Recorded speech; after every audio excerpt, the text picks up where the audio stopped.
Hey everyone, welcome back. In this video, I'll show you how to launch Microsoft PowerToys automatically at Windows Startup. Enabling this option ensures that your favorite PowerToys features are ready to use every time you sign in without having to open the app manually. So let's get started. First, open Microsoft PowerToys on your Windows computer. You can launch it from the Start menu or by clicking its icon in the system tray if it's already running.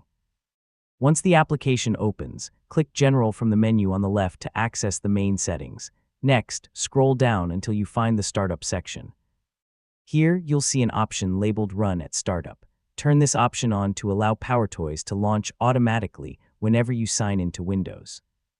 Yeah, this is the easiest way to keep all your enabled utilities available as soon as your computer starts.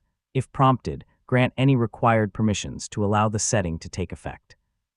Depending on your system configuration, Windows may ask for administrator approval before enabling startup behavior.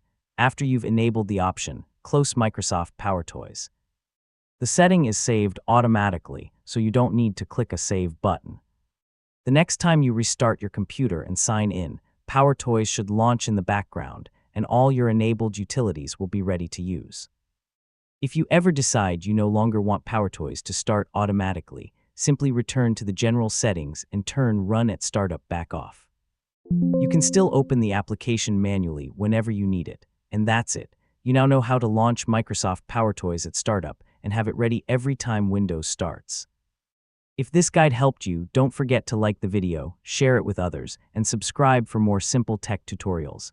Thanks for watching, and I'll see you in the next one. Hey everyone, welcome back. In this video, I'll show you how to use fancy zones in Microsoft PowerToys step by step.